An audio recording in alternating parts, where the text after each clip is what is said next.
Hello बच्चों, कैसे हो आप सब। आप सबका स्वागत है न्यू एरा के इस चैनल में जहां पे आपको एनटीएससी और बोर्ड्स की प्रिपरेशन कराई जाती है। मेरा नाम है अंकेश और मैं आप सबको फिजिक्स पढ़ाता हूं। तो अभी हम पढ़ रहे थे बच्चों magnetic effect of electric current और उसमें हमारा टॉपिक चल रहा था force on a moving charge in a magnetic field. तो हमने देखा था कि अगर कोई भी चार्ज किसी भी मैग्नेटिक फील्ड पे रखा रहता है तो उस पर एक फोर्स लगता है। उसके बाद हमने देखा कि उस फोर्स की डायरेक्शन कैसे निकालेंगे और वो क्या पाथ लेंगे।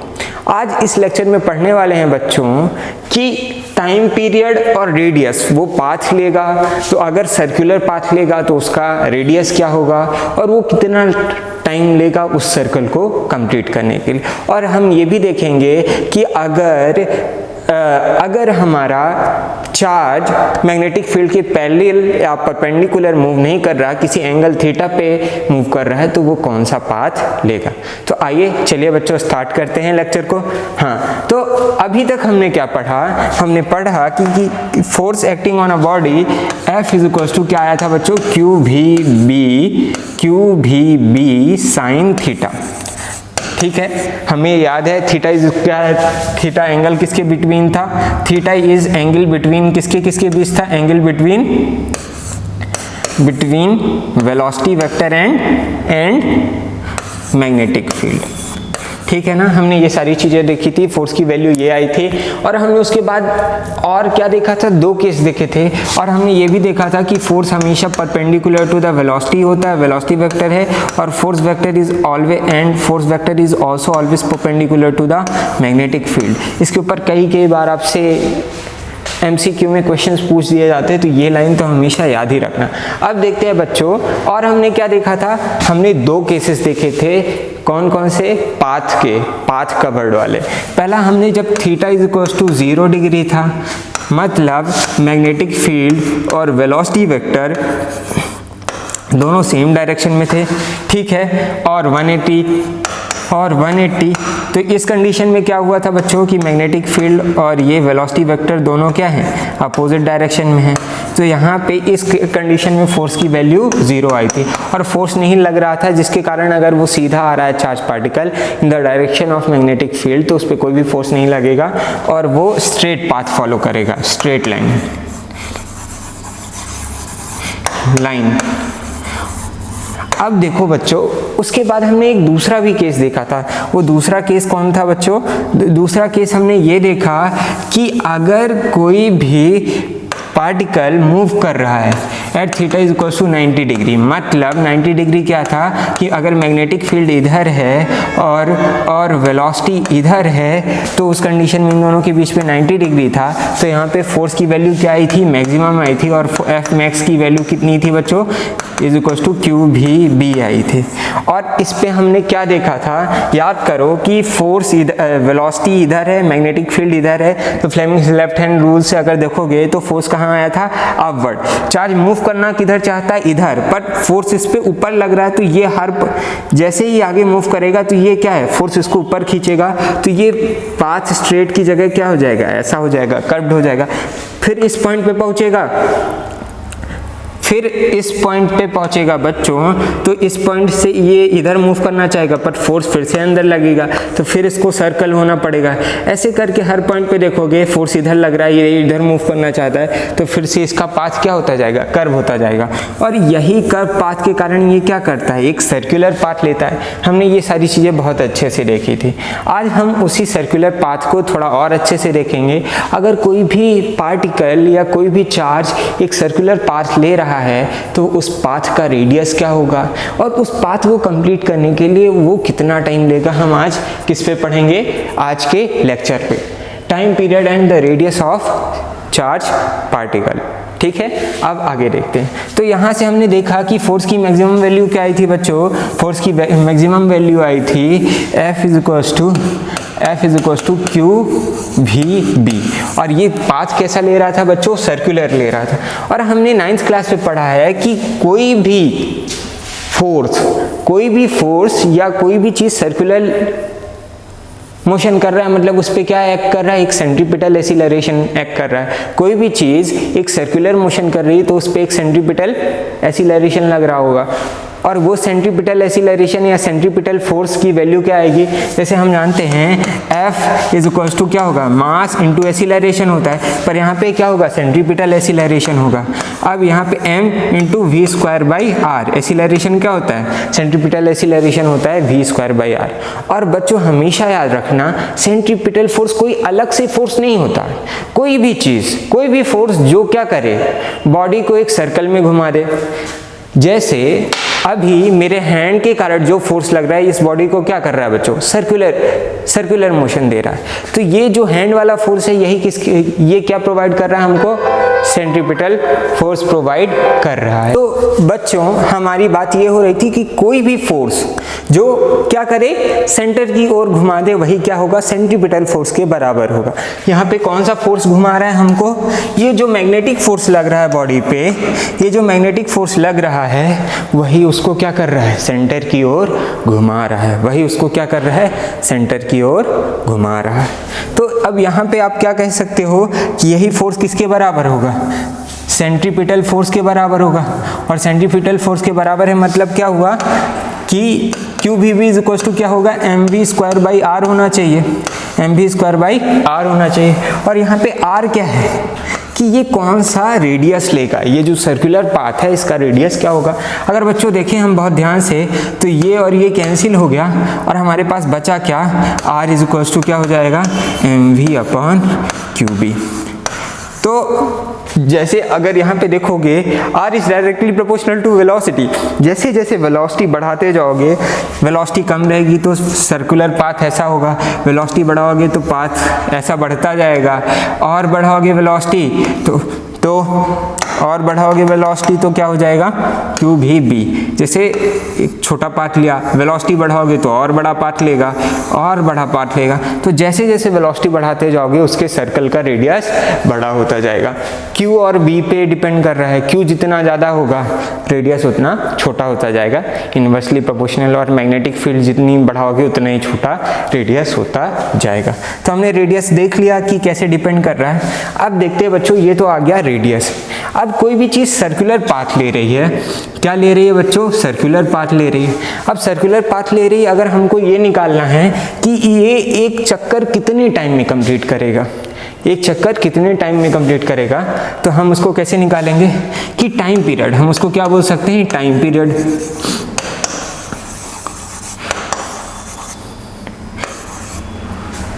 टाइम पीरियड क्या होता है, time taken to complete one revolution. तो टाइम पीरियड क्या हो गया, टाइम पीरियड क्या होगा, डिस्टेंस अपॉन क्या हो जाएगा बच्चों, स्पीड। स्पीड कैसे आएगी, वेलोसिटी का सिर्फ मैग्नीट्यूड ले लोगे तो वही क्या होगा, स्पीड हो जाए। अब क्या होता है, time period is equal to क्या होता है बच्चों, time period is equal to distance upon speed होता है। अब यहाँ पे डिस्टेंस कितना आएगा, अगर एक चक्कर की बात करें तो एक चक्कर ये कितना होगा, टोटल पैरामीटर कितना बराबर होगा बच्चों, 2 पाई आर होगा।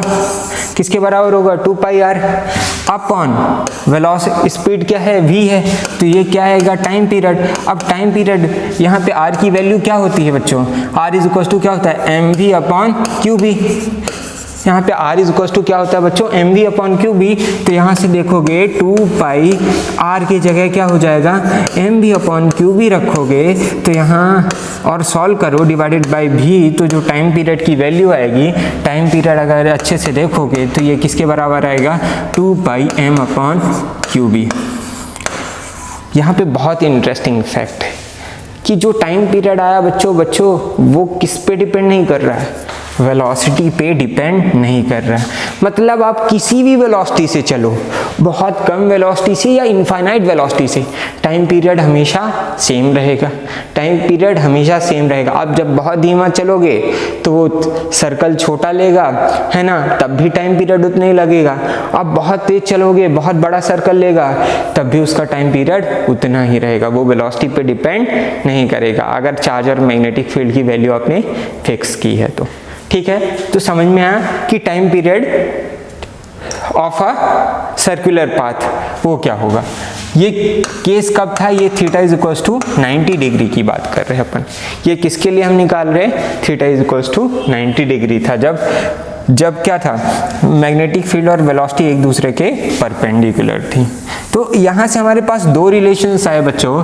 एक तो हमारे पास आया R is equals to m v upon q B.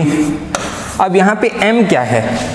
m क्या है? Mass of the charge, mass of the charge. जैसे मैं एक बॉडी हूँ, मेरे अंदर मास होगा, ऐसे चार्ज का भी एक मास होता है, ठीक है। तो ये क्या हो गया? R is equal to m b upon q b. अब देखो, और दूसरा हमने क्या पाया? T is equal to 2 pi m upon q b. ये दोनों रिलेशन काफ़ी ज़्यादा इंपॉर्टेंट है और इसके ऊपर आपको क्वेश्चन पूछ लेता है। अलग अलग तरह के क्वेश्चन घुमा के पूछा जा सकते हैं। चलो हम उसको भी देखेंगे। अब देखो, अब R is equal to m b upon q b. M b को हम क्या बोलते हैं बच्चों? एम बी को हम मोमेंटम के बराबर बोलते हैं। मोमेंटम इज इक्वल टू क्या होता है?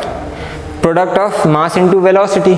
तो क्या हम इसको रिप्लेस कर दें? तो अगर पार्टिकल का हमें मास और वेलोसिटी अलग अलग नहीं दिया और सीधे मोमेंटम दिया है, तब भी हम क्या निकाल सकते हैं कि अगर पार्टिकल का मोमेंटम ये है तो वो क्या सर्कुलर पाथ का रेडियस क्या होगा? तो उस कंडीशन में P अपॉन क्या कर दोगे? क्यू बी कर दोगे, तब भी आपके रेडियस की वैल्यू आ जाएगी। और दूसरा क्या हो सकता है?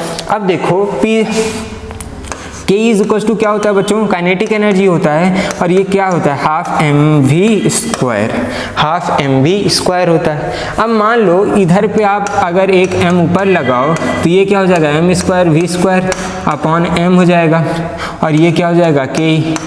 ऊपर नीचे डिवाइड मल्टीप्लाई कर दिया हमने, तो यहाँ से देखोगे तो K इज इक्वल टू क्या हो जाएगा? हाफ। अब क्या लिख सकते हो? एम वी का होल स्क्वायर लिख सकते हो, इसको अपॉन m लिख सकते हो। अब एम वी का होल स्क्वायर किसके बराबर होता है बच्चों? P के बराबर। M v is equal to क्या होता है बच्चों? P होता है। तो यहाँ से अगर आप देखोगे तो K इज इक्वल टू क्या आया बच्चों? K is equal to half into P square upon m। तो यहाँ से देखोगे तो क्या हो जाएगा? 2m के ई इज इक्वल टू क्या आ जाएगा? P स्क्वायर आ जाएगा। तो P की वैल्यू क्या आ जाएगी? P इज इक्वल टू हम क्या लिख सकते हैं बच्चों? यहाँ से हम अगर P की वैल्यू लिखें तो P की वैल्यू क्या आएगी? P की वैल्यू आएगी P is equal to under root of 2ke by m, under root of 2ke by m, under root of 2ke by कितनी आई बच्चों? Under root 2m/ke। तो P की वैल्यू आ गई अंडर रूट 2m/ke, 2m को ऊपर भेजा। तो जहाँ पे ये P है, तो अगर मान लो आपको क्या नहीं दिया है? मोमेंटम भी नहीं दिया है, डायरेक्ट काइनेटिक एनर्जी दे दिया गया, तब अगर आपको रेडियस निकालना है तो आप क्या करोगे? P की जगह क्या रखोगे? अंडर रूट ऑफ 2m और काइनेटिक एनर्जी, ये क्या है? काइनेटिक एनर्जी अपॉन क्या हो जाएगा? Q b. तो ये तीन रेडियस कहीं भी फॉर्मूले याद रखना, बहुत ज़्यादा सरल है और बहुत ज़्यादा इंपॉर्टेंट है। मान लो आपको सीधे मोमेंटम दे दिया गया, मास और वेलोसिटी अलग से नहीं दिया गया, तब आप क्या करोगे? तब भी रेडियस निकाल सकते हो सीधे P अपॉन क्यू बी लगा के। और अगर आपको काइनेटिक एनर्जी दिया है तो ये रिलेशन आप ध्यान रखना कि इससे आप क्या निकाल सकते हो? इससे आप निकाल सकते हो कि P इज इक्वल टू क्या आया? P इज इक्वल टू क्या आया बच्चों? P इज इक्वल टू आया under root of 2m/ke, under root of 2m/ke आया, ठीक है ना। तो इस तरीके से हम इसको देख सकते हैं। तो हमारे पास रेडियस के तीन फॉर्मूले कौन से हो गए? एक ये और एक ये, और टाइम पीरियड का फॉर्मूला ये हो गया। ये किसके लिए? एक कंप्लीट सर्कल के लिए, ठीक है। समझ में आ गया? तो अब देखते हैं आगे। तो इस तरीके से आप क्या कर सकते हो? उसका टाइम पीरियड और रेडियस निकाल सकते हो, ठीक है। अब चलते हैं आगे बच्चों। हमेशा एक चीज़ और याद रखना इस केस में, सिंस हमने देखा था कि एक सर्कुलर मोशन होता है तो उस पर वर्क डन की वैल्यू, उसमें वर्क डन की वैल्यू हमेशा क्या आती है? Work done is equal to 0 आता है, क्योंकि force is perpendicular to the displacement होता है। Force is perpendicular to the displacement. अगर work done is equal to 0 मतलब चेंज इन काइनेटिक एनर्जी क्या होगी? 0। Work done is equal to हमने देखा है कि क्या होता है? चेंज इन काइनेटिक एनर्जी के बराबर होता है। किसी भी कंजर्वेटिव फोर्स के लिए work done is equal to change in kinetic energy. तो मतलब चेंज इन काइनेटिक एनर्जी क्या आएगा? 0। मतलब काइनेटिक एनर्जी जो इनिशियल होगी वही काइनेटिक एनर्जी क्या होगी, फाइनल होगी, और ये किसके बारे, ये क्या होगी, कांस्टेंट होगी। मतलब अगर कोई भी चीज़ सर्कुलर मोशन कर रहा है तो काइनेटिक एनर्जी चेंज नहीं होगी, और काइनेटिक एनर्जी चेंज नहीं होगी मतलब क्या है, उसकी स्पीड क्या रहेगी, कांस्टेंट रहेगी। तो हमेशा याद रखना कि सर्कुलर मोशन में motion of charge in magnetic field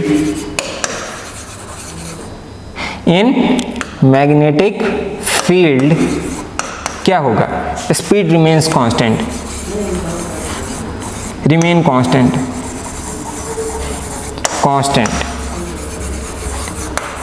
उसका स्पीड क्या रहेगा बच्चों, कांस्टेंट रहेगा। मतलब आप जब वो, क्योंकि उसकी डायरेक्शन चेंज हो रही तो आप क्या बोलोगे, वेलोसिटी तो चेंज हो रही पर स्पीड पे कोई भी इफेक्ट नहीं आएगा, since work done by the charge है, work done on the charge है क्या है, जीरो है। ठीक है, अब चलते हैं आगे बच्चों। ये तो क्या हो गया कि जब वो कंप्लीट सर्कल ले, क्या ले बच्चों, जब वो कंप्लीट सर्कल ले, क्या ले बच्चों, कंप्लीट सर्कल ले। अब ऐसा भी तो केस हो सकता है बच्चों कि जब वो पूरा सर्कल कंप्लीट ना करे, क्या ना करे, पूरा सर्कल कंप्लीट ना करे, तो उस कंडीशन में भी हम देखते हैं, उस कंडीशन में सिर्फ हमको ये याद होना चाहिए, इस कंडीशन में टाइम पीरियड क्या होता है, time period is equals to क्या होता है बच्चों, टाइम पीरियड होता है, time period is equals to क्या होता है, टोटल लेंथ। मान लो ये लेंथ क्या है, ये लेंथ एक सेक्टर की होगी, अगर एंगल ये थीटा होगा तो, और ये रेडियस क्या है अपना आर है, तो ये क्या हो जाएगा, थीटा आर हो जाएगा। तो आप क्या करोगे, थीटा आर अपॉन क्या कर दोगे, speed, theta r upon speed कर दोगे। तो यहाँ पे क्या हो जाएगा, आर की जगह क्या रखोगे, एम वी अपॉन क्यू भी रखोगे। तो यहाँ से देखोगे तो t इज इक्वल्स टू क्या होगा, थीटा, आर की जगह क्या रखो बच्चों, एम वी अपॉन क्यू भी रखो, और अपॉन v करोगे तो ये v कैंसिल हो जाएगा। तो जब कोई भी थीटा भी रखेगा ना, तो इस कंडीशन में भी आपको टाइम पीरियड की कितना टाइम तक के लिए वो मैग्नेटिक फील्ड के अंदर रहेगा या कितने टाइम के लिए वो सर्कुलर पाथ लेगा, उसके लिए आपको घबराने की ज़रूरत नहीं है। टोटल लेंथ अपॉन स्पीड, हमने ये बहुत अच्छे से जानते हैं कि अगर हमको टाइम पीरियड निकालना है, मतलब वो टोटल लेंथ कितनी कवर की उसने, अपॉन स्पीड कर दोगे तो वो समझ में आ जाएगा टाइम पीरियड क्या है। तो रटने की कोई भी ज़रूरत नहीं है। तो यहाँ से t की वैल्यू क्या आ जाएगी, theta into m, theta into m. अब जब कंप्लीट सर्कल ले रहा है तो थीटा की वैल्यू क्या आई थी बच्चों, 2 पाई आई थी, थीटा की वैल्यू क्या आई थी, 2 पाई आई थी। तो इस तरीके से भी आप देख सकते हैं। तो किसी भी अमाउंट ऑफ सर्कुलर पाथ के लिए भी आप टाइम पीरियड निकाल सकते हैं। समझ में आया बच्चों? तो अब चलते हैं अपने लास्ट केस की तरफ, और जिसमें हमने क्या देखा था बच्चों कि मैंने क्या बोला था, मैंने आपको बताया था बच्चों कि अगर कोई भी चीज़ पैरेलल टू द वेलोसिटी चल रहा है, parallel to the magnetic field चल रहा है, मतलब कोई भी एक चार्ज पार्टिकल है जो क्या चल रहा है, वेलोसिटी वेक्टर और मैग्नेटिक फील्ड वेक्टर दोनों में एक डायरेक्शन में है। तो यहाँ पे फोर्स क्या, जीरो था, और पाथ क्या था, स्ट्रेट लाइन था। और दूसरा केस क्या था, दूसरा केस था जब वेलोसिटी, यहाँ पे हम क्या बोल सकते हैं कि velocity is parallel, velocity is parallel to the magnetic field.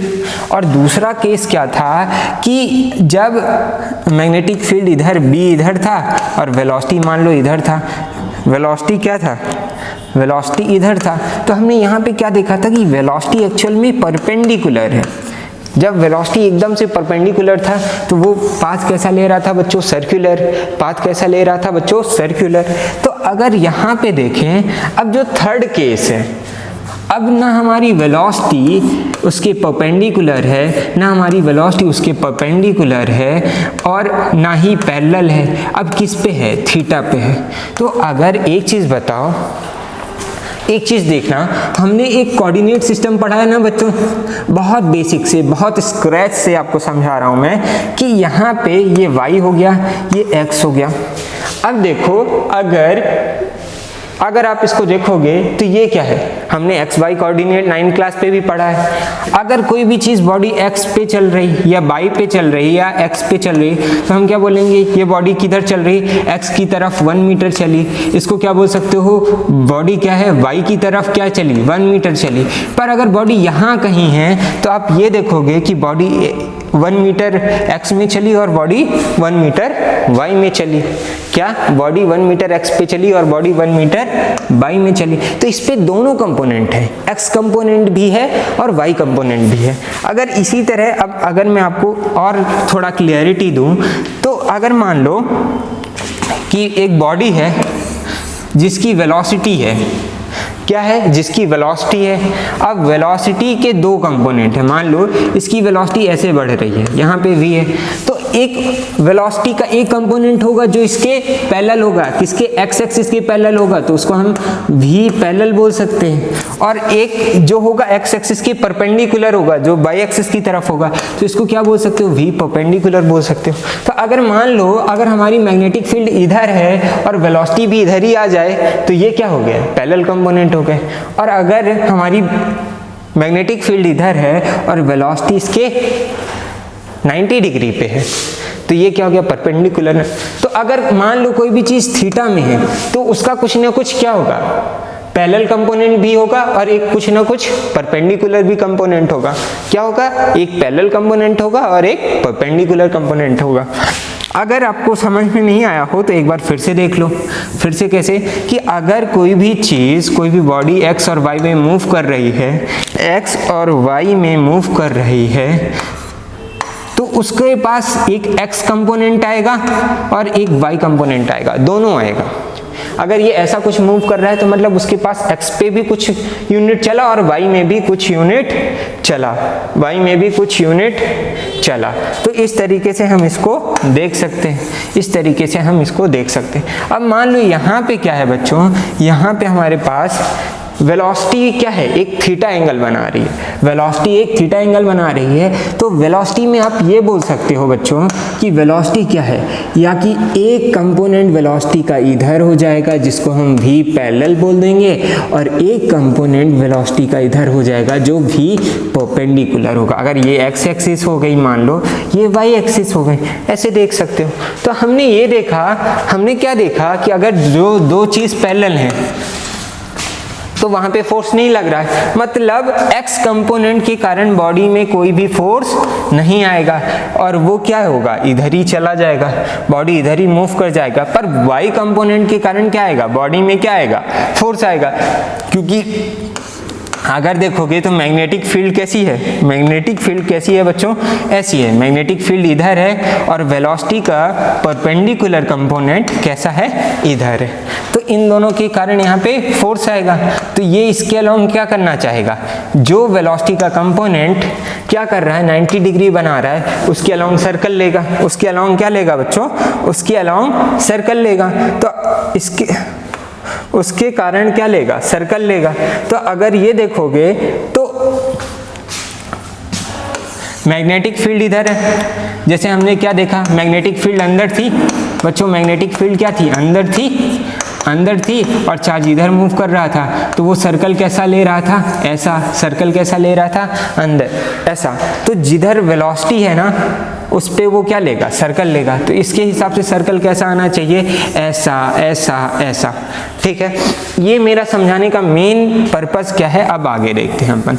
अब बहुत ध्यान से कि आप ये देखो कि जब वो एक एंगल में होगा तो उसका एक कंपोनेंट उसके पैरेलल होगा और दूसरा कंपोनेंट उसके परपेंडिकुलर होगा। तो जो पैरेलल वाला होगा वो उसको सीधे पास करने को बोलेगा और परपेंडिकुलर वाला क्या बोलेगा कि भैया सर्कल लो।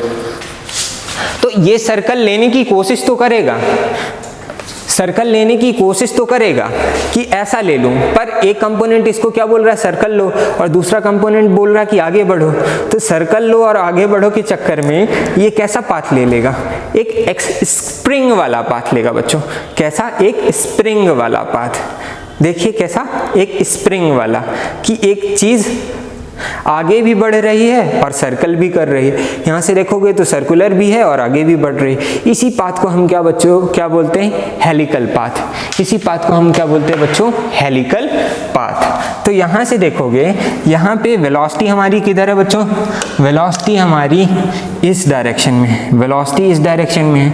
अब ये मैग्नेटिक फील्ड किधर है हमारी बच्चों? इधर है। तो वेलोसिटी का एक कंपोनेंट होगा जो x के अलोंग होगा, क्योंकि अगर ये ऐसा है तो कुछ x में चलेगा और कुछ y में। तो जो x पे चलेगा पैरेलल वाला, तो वो उसको क्या बोलेगा बच्चों कि सीधा जाओ, तुम सीधा जाओ, सीधा जाओ। और जो परपेंडिकुलर वाला होगा वो क्या बोलेगा बच्चों कि सर्कुलर लो। तो ये क्या लेगा? चाहेगा कि ये सर्कल ले, पर इसको आगे बढ़ना पड़ेगा, क्योंकि एक बोल रहा है कि तुम आगे जाओ, फिर ये वो नीचे जाएगा, फिर ऐसे लेगा। तो इस तरीके का इसका पाथ बनता जाएगा और इसी पाथ को हम क्या बोलते हैं? हेलिक्स या हेलिकल पाथ। कैसा? Helical path.